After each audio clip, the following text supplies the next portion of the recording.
Banda 1, a cultura faz parte do ser humano, para tirar de diversas preocupações lá fora. Faz parte de todo ser humano, a cultura.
Cidade histórica do extremo sul da Bahia, que tem como marco sua fundação em 1503 por Américo Vespúcio. Os povos indígenas que habitavam a ilha do Caçurubá e a maioria do território caravelense foram massacrados pelas tropas portuguesas durante a construção da cidade, hoje conhecida como Caravelas. Ficaram como vestígios desses povos indígenas urnas funerárias, modos de vida, características físicas e espirituais, alimentação, plantação, expressões culturais que ainda permanecem nos terreiros de Umbanda e manifestações da cultura popular. Na década de 80, na minha primeira saída de Caravelas para Salvador, fui civil aeronáutico, então eu morava num bairro periférico de Salvador, chamado Periperi. E lá era o local, né, numa praia chamada Praia Grande, e o bloco Araqueto ensaiava na beira da praia. E eu era atraído pelos tambores. O porto de Caravelas virou um ponto de entrada de negros escravizados, principalmente para a plantação de café na região e para o Vale do Norte de Minas.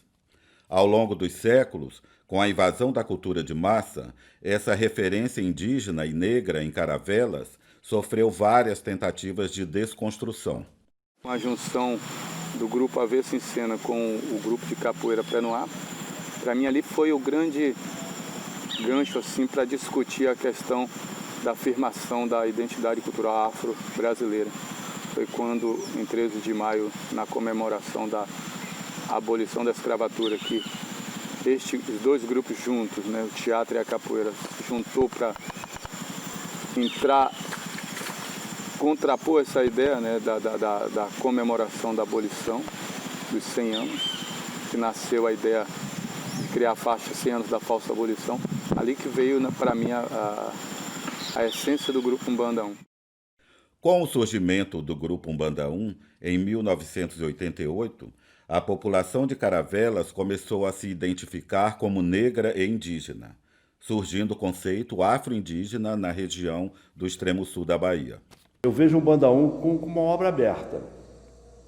E como obra, ela é fruto de toda a concepção criativa de quem está por trás. Esse artista, ou os artistas que criaram o Umbanda 1, colocaram nesse projeto toda a sua vivência estética, que é toda a associação com a cultura afro-indígena, né? Eu cheguei aqui, uma coisa foi me levando a outra, né? Eu de cara assim, eu me interessei mais assim, pelas artes plásticas, né? Eu vi a galera mais velha aqui fazendo e tive esse interesse, né, de estar aprendendo com a galera mais velha. E de uma coisa foi levando a outra, né? Aí depois de um tempo eu já fui me interessando pela música, a música percussiva, né? Hoje eu eu estou à frente de um trabalho, percussão. Eu acho que o Umbanda ele faz um papel muito importante na comunidade. Ele vem trabalhando a questão afro, né? Fortalecendo a nossa cultura. E para mim eu fico muito honrado assim, de estar de frente de um trabalho dentro de um grupo como esse.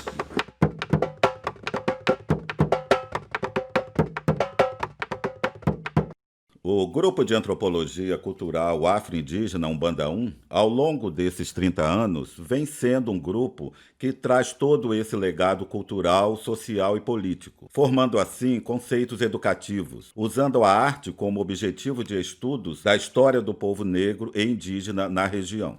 Fazendo aqui os últimos retoques para o desfile, né, do Bloco Umbanda 1. Estamos aqui trabalhando muito, colhemos flecha e agora estamos fazendo aqui para confeccionar o artesanato, né, que vamos utilizar, porque nós mesmos fazemos as roupas que vamos usar.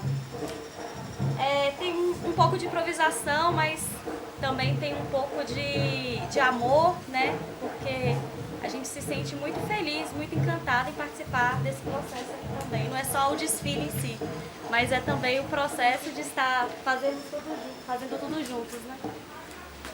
Eu vim em uma atividade de 7 de setembro, aqui em Caravelas, trazendo um grupo de pesquisadores de Salvador, Portugal, que estava na UNEB desenvolvendo um trabalho conosco.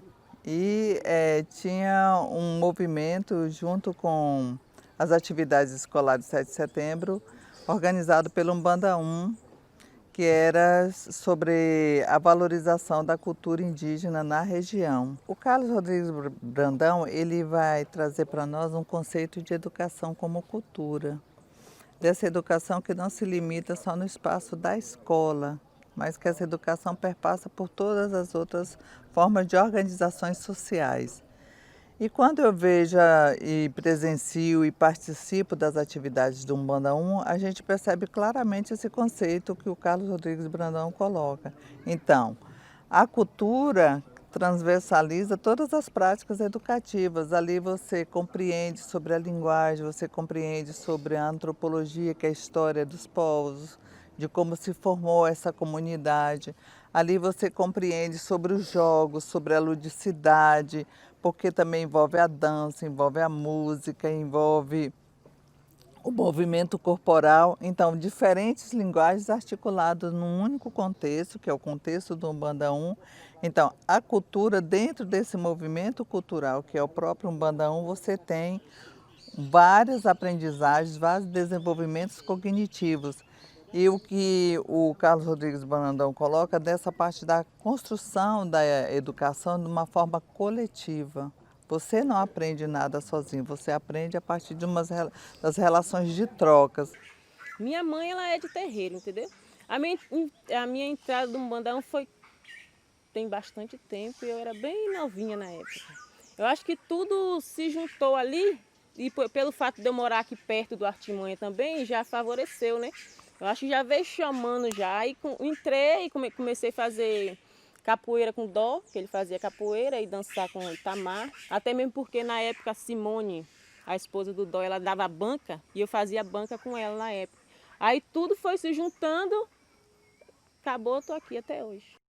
Nas expressões do corpo, na estética que é vista através dos adereços e pinturas, na música, nos toques dos atabaques e outros instrumentos usados pelo Grupo Umbanda 1, é visível a relação diaspórica de elementos africanos e de elementos indígenas, misturados como se fosse um só símbolo de resistência, de preservação da memória, de uma fortaleza espiritual que ao longo dos anos se mantém guardados por uma força ancestral. A gente trabalha arte, cultura, trabalha respeito, resistência, porque está em um ambiente, por mais que a gente pregue bastante a questão do negro, das religiões de matriz africana, para poder a pessoa conhecer, entender, respeitar, para a gente poder dançar os passos dos orixás, a gente dançar os passos, a gente se liberta, o Umbanda 1 é um lugar que eu não consigo descrever em palavras, só em sentimentos, só em gestos de dança. O Banda 1, ele é uma experiência de luta, né? Ele foi formado dentro da luta. Eu acho que tem uma coisa extremamente importante que vem também das nossas heranças afro e indígena, que é o fazer fazendo, né? Eu acho que essa é a nossa grande experiência de vida, foi fazer fazendo. Então a gente começou com coisas que a gente não desconhecia, veio das nossas memórias, das nossas vivências, das experiências vivendo aí com memória da minha mãe, da mãe de Tamara, de outras mães, Piaba, né, assim, que tinha uma experiência também nesses processos, e de muitas outras pessoas. E a gente foi aprendendo, né, no decorrer da vida, e essas experiências. Então assim, a gente não tem uma metodologia formatada, né, em documento, mas a gente tem uma metodologia de fazer fazendo. A gente sabe fazer isso, e quem participa do Banda 1 aprende a fazer fazendo. O fazer fazendo praticado pelo Banda 1 é um método que se constrói com táticas e estratégias desenvolvidas pelos nossos ancestrais indígenas e africanos, que subvertem a cultura dominante, porque temos um projeto político de afirmação identitária que sustenta essas ações, absorvendo todas as linguagens e fazimentos desenvolvidos pelos mestres da cultura popular, rompendo com o método que padroniza o gosto cultural. Somos um movimento de contracultura, aprendendo e ensinando práticas e saberes populares e eruditos.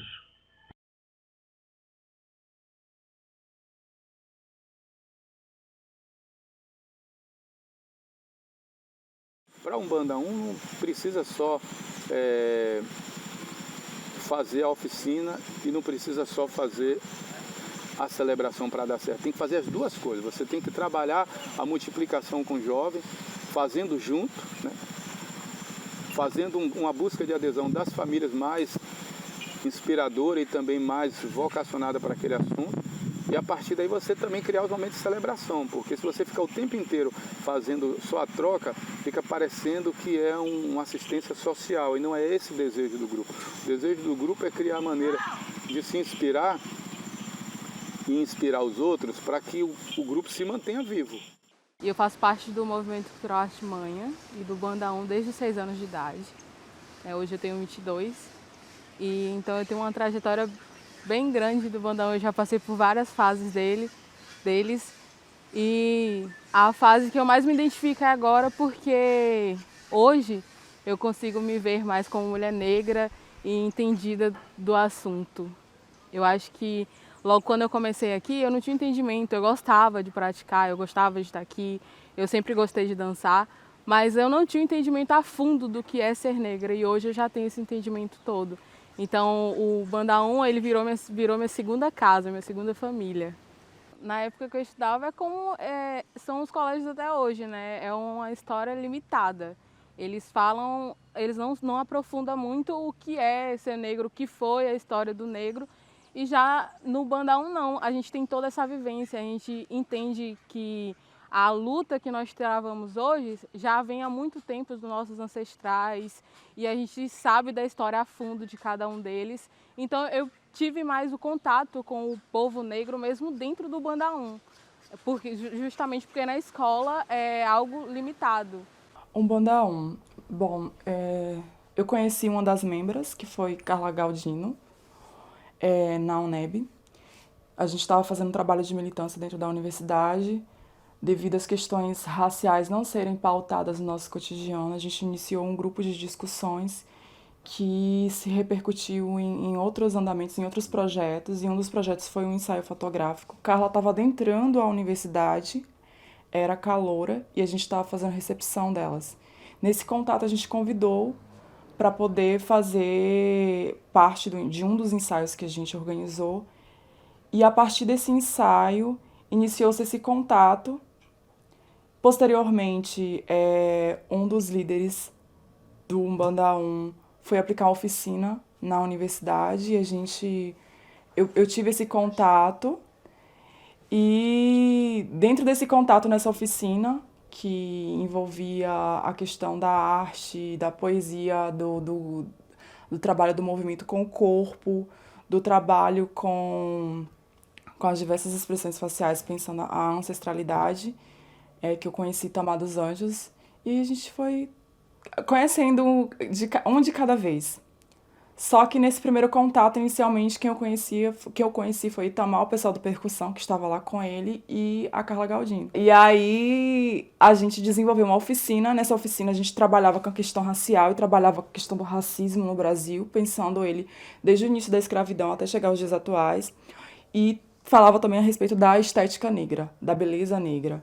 E a gente fez uma oficina, em seguida a gente fez uma oficina ensinando a amarração de turbante, que aqui a galera fala que é torso, né? Só que eu não tinha dimensão de que Itamar dos Anjos, Jaco Galdino, Dó Galdino, estava na militância há 30 anos. Eu não conhecia, de fato, onde eu estava me adentrando. Então, eu cheguei com medo, porque eu sabia que era um grupo que já estava organizado há mais tempo que a gente, nesse sentido, mas eu não conhecia de verdade quem eram essas pessoas e a expressividade que ela tinha dentro do que é o extremo sul da Bahia. E aí, cheguei com muito medo, eu estava com muito medo da reação, porque era um público diferente para mim, era um público que estava na militância, diferente dos outros grupos que eu fazia as atividades, que era grupos de escola que não tinha contato direto com isso. Hoje em dia, eu não me vejo de outra forma. Apesar da minha pele ser um pouquinho mais clara, você fala, você não é negro. Claro que eu sou negra. Sou negra de sangue, sou negra de alma, não importa a cor da pele. A cor da pele para mim não diz nada, eu sou negra. E um Bandaum tem a identidade, tudo. Isso faz com que eu tenha esse reconhecimento. Eu fui convidada para abrir o espetáculo, né? É isso que eu coloco, a partir do momento que eu me senti com entendimento, né, sobre as questões do grupo do Bandaum, que até então eu pensava só como dança, mas eu sempre me senti muito acolhida, né? Indiferente, eu não tinha essa perspectiva de problemas raciais mesmo, né? Porém, também eu não entendia que eu era uma branca e poderia, né? Mas indiferente de qualquer coisa, eu fui muito bem acolhida pelo grupo. Então, até por isso, eu não me identificar dentro dessa problemática do grupo, que o grupo só surge como um grupo de resistência, de enfrentamento.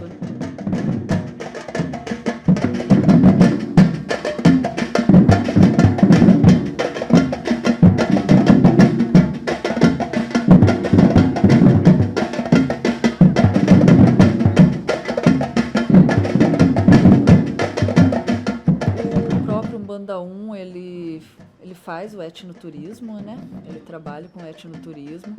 E a proposta do etnoturismo é justamente o que o Bandaum propõe, né? Que não é aquela questão estética, plástica, né? E folclórica. E que muitas vezes as pessoas não entendem isso. As pessoas entendem que o Bandaum está na rua por uma questão plástica mesmo, ou turística. Mas não, eu sempre falo e teimo com as pessoas que não, que é um grupo de enfrentamento, um grupo político-social, né? Então, mesmo dentro do contexto do etnoturismo, quando o Bandaum trabalha com o turismo, ele também está trabalhando a questão étnica, né? Que é o objetivo do Bandaum. Recebendo escolas, né? Um nicho de pessoas que quis dar significado para esse tipo de turismo, que valoriza esse tipo de turismo, né? Então, o etnoturismo, ele trabalha justamente essa afirmação de identidade, que é o que o Bandaum se propõe, que é a afirmação de identidade étnico-racial afro-indígena.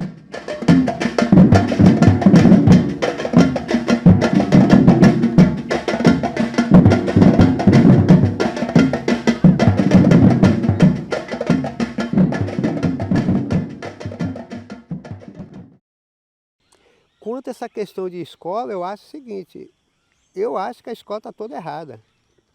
Eu confesso que eu não tenho uma fórmula de qual seria o melhor modelo para a escola, mas o que está aí está errado. Já começa pelo formato. formato de presídio, né? As escolas são presídios, verdadeiros presídios, muro alto, grade, salas fechadas, um corredor para tomar sol. Então, eu acho que a experiência do Banda 1, como de outros grupos, eles seriam algo assim revolucionário dentro das escolas, como um processo das escolas, né, de sair daquela caixa, trazer os alunos para a rua, trazer os alunos para outras experiências. Eu acho que seria muito mais proveitoso e daria assim uma levantada nos alunos se esses alunos pudessem sair de dentro da sala de aula para vivenciar essas outras experiências fora da sala de aula. Do dançar, de entender esses processos. E aí eu acho que entra o Banda 1, entra as nagô, as filarmônicas, as capoeira. Se esses alunos pudessem, né, sair dentro da sala de aula, vivenciar essas experiências e levar para dentro da sala de aula, né, esse sentimento, essa forma de relação para além dos muros das escolas, sabe? Eu acho que e sair de toda aquela formalidade, eu acho que precisa sair da formalidade. A gente é muito direcionado para pensar igual, para viver dentro de uma caixa, a gente é direcionado para ser construído cidadãos amarrados, bitolados, para servir um sistema que só alimenta a elite, que só alimenta os nossos opressores, essa é a verdade. Se a gente não tomar cuidado, a gente trabalha, vai para uma escola, para uma formalidade, a gente é engavetado dentro da escola, um pensamento único, porque a gente tem que crescer, tem que aprender, tem que arrumar um trabalho, tem que construir uma casa, tem que comprar vários produtos para alimentar um sistema que nos oprime. A gente gasta de trabalho igual um louco, não vive a nossa vida, não vive as nossas experiências, para gastar dinheiro para alimentar os nossos opressores. Quando a gente compra computador, rádio, roupa, não sei o que, tudo isso só serve para alimentar os nossos opressores, que nos ensina a nos bitolar nossos filhos também para ser vítimas dos opressores. Eu acho que o Banda é um espaço revolucionário, um espaço livre, de aprendizado, né, de alma, né? Você aprende de dentro para fora, né? Você solta a sua alma, você solta o seu espírito. É quando você toca o tambor, é quando você dança, é quando você observa, é quando você ajuda a construir o espetáculo, é quando você vê, você é um grito de liberdade, né? É quando você consegue fugir desses padrões que nos amarram. A gente vive amarrado. Eu acho que a gente tem que aprender a se libertar. Ser mãe dentro do Banda 1 não é uma batalha fácil, porque você se divide, né, no trabalho que você escolheu para sobreviver, a arte que te alimenta a cada dia e essa questão do cuidar, não só dos meus filhos, mas aqueles que estão ao redor da gente, né, que é ter preocupação, a gente quer ver bem, a gente quer formar cidadão de bem e tudo isso carece muita coragem, carece muita preocupação e muito amor. Aí eu sempre falo, a gente fez tantas vezes, né, espetáculo, pesquisando a cultura afro-brasileira e trabalhando os orixás, e depois de um tempo a gente veio perceber que a gente estava de maneira equivocada trabalhando aquilo e a gente foi consertando. Mas será que foi ruim ter feito aquilo? Eu acho que o acerto ele vem a partir da prática. Claro, os cuidados são super importantes, mas a gente precisa fazer para poder depois entender onde errou e corrigir, mas não deixar de fazer. Então, como a gente conseguiu criar um grupo onde é linear, onde todos têm os mesmos espaços, né, de fala, de poder. É claro que uns aparecem mais do que outros, porque tem pessoas que preferem, não gostam muito. Tem gente que não fala muito, mas produz muito, né? Tem outros que falam menos, né? Então, isso é normal. Agora, por isso que os conflitos, mesmo sendo às vezes parecendo quem esteja de fora, parece que é fim de mundo, eles são absorvidos dentro do grupo, porque o que é mais importante são as produções. E a gente tem produzido espetáculos maravilhosos, que foi a construção do pensamento de muita gente e do desejo de fazer. E como nesse desejo de fazer, né, a realização desse trabalho ele é muito mais forte do que o desejo de ser dono do grupo, Então esses conflitos ele serve até às vezes para fortalecer. E essa resistência que o Umbanda 1 realiza não é do enfrentamento ao outro que pensa diferente. É uma resistência, como o Garcia Canclini coloca, com táticas e estratégias de resistência que é por uma mesclagem. Então o outro que chega de fora, que é diferente, tem essa paciência, essa tolerância de agregar o outro dentro do movimento para que gradativamente esse outro sujeito vá compreendendo o que é o processo dessa afirmação étnico-cultural. Agora, infelizmente, o Umbanda 1 ele vai enfrentar, como todo movimento social, político, cultural e educacional, que pensa diferente da matriz nacional, dessa matriz homogênica, dessa matriz que delimita como que tem que ser o mesmo formato para todo mundo, ele também vai enfrentar dentro da cidade essa resistência. Quando você escuta em discursos aleatórios que ali é só uma brincadeira, que ali é só um jogo, que as pessoas não têm comprometido com nenhuma educação. Apesar de ser exceções, esses falares, o que você tem na maioria da população é o reconhecimento desse trabalho político, educacional e cultural que o Umbanda 1 tem.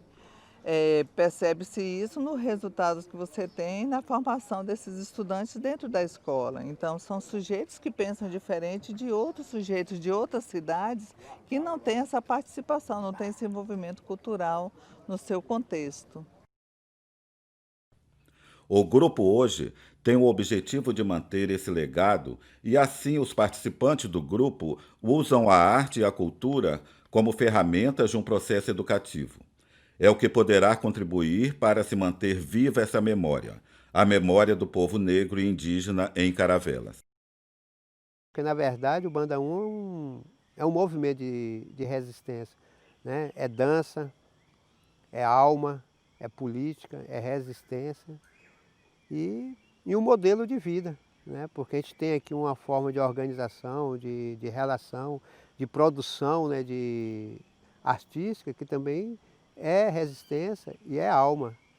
E é isso que tem nos ligado, que tem nos mantido aqui 30 anos, né, produzindo com dificuldade, mas as dificuldades elas são forças para a transformação. A gente tem um material humano excelente, excelentes artistas, excelentes membros que são aprofundados com a cultura, e isso faz ela se progredir. Então, a cada família que tem uma pessoa voltada para a cultura, daí ela sempre vai surgindo mais uma, mais outra. Eu sempre me afinei com esse meio, certo? Às vezes a pessoa acha que eu sou macumbeiro, as pessoas acham que eu gosto de bater tambor em centro espírita. Não, eu sempre fui uma pessoa que respeitei e sempre gostei desse meio de Iemanjá, o meio de São Jorge. Então, sempre gostei. E o Umbanda 1 foi uma coisa que surgiu, que me fez bem, que me faz bem. E um grupo existia há 30 anos, da forma como existe, canalizando o ano inteiro o processo criativo, né? Porque não é só um trabalho de um dia, é todo um envolvimento tribal para se conceber uma cenografia, uma coreografia. Isso envolve todo um grupo, né? Isso, para mim, é vital, é essencial. Eu vejo dessa maneira. Foi uma das escolas que me fez crescer como ser humano, me fez crescer como mulher, me fez levar em frente toda essa luta que eu sempre falo, né, desde o início, que me orgulha demais o que meus ancestrais deixou para mim. E é o que eu passo para essa nova geração, para os meus filhos, os filhos de quem frequenta aqui também, né, que entraram crianças e hoje já são mães, já são pais. E um Umbanda 1 para mim é se engajar para a vida mesmo, para levar para todo sempre. São 30 anos, né, gente? Não é 3 dias, não é 2 dias, não é 3 anos, são 30 anos. 30 anos de resistência política, 30 anos de trazendo... Eu chego a arrepiar quando eu lembro disso, trazendo o corpo negro pautado ali. E isso é algo que, por vezes, a gente não vai ter contato se a gente não for a determinados lugares. Então, assim, o que o Umbanda 1 traz é uma mensagem da gente não desistir. Porque, com certeza, esses 30 anos não foram maravilhosos o tempo todo. Foi de muita luta, lutas e conquistas, né? Atravessando obstáculos e você pensar que esse movimento existe, tá aqui, tá o tempo todo aqui pautando, com falta de recursos, que a gente sabe que hoje a cultura, a arte em si não recebe recursos do governo para estar atuando. E por pura vontade mesmo de fazer as coisas dar certo, eu acho que é um movimento que deve ser valorizado dentro do Extremo Sul. Eu não penso nem a nível de Caravelas, eu penso a nível de Extremo Sul mesmo. Porque é representatividade, é identidade. A gente está em um momento caótico dentro do nosso país, em que essa questão da ancestralidade está sendo perdida através do contexto de tirar tudo que é bonito nosso, de tirar da gente as nossas vidas e pensar no corpo político que é o Umbanda 1 e trazer isso à tona.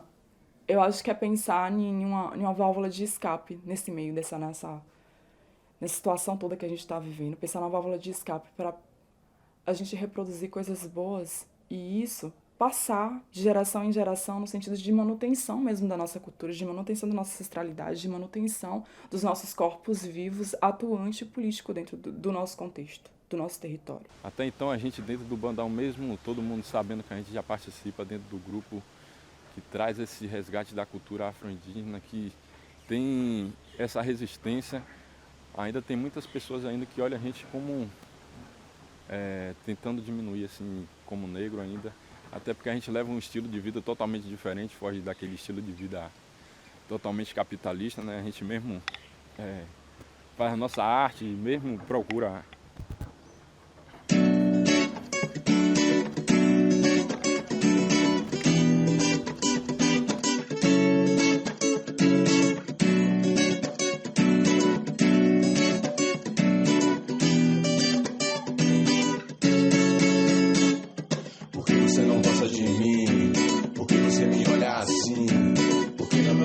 de frente, porque não me vê como gente, porque você não gosta de mim, porque você me olha assim, porque não me olha de frente, porque não me vê como gente. Os ancestrais vêm de lá, misturou-se com a cor, isso nega me olhar da luta que eu sou filho do já, acabou com quem morreu, isso mesmo, sou muito valorizo quem eu sou. O nego também é amor, o nego também tem um senhor, diferente dos seus que maltrata os meus, escraviza os seus, tacando terror. O nego também é amor, o nego também tem um senhor, diferente dos seus que maltrata os meus, escraviza os seus, tacando terror.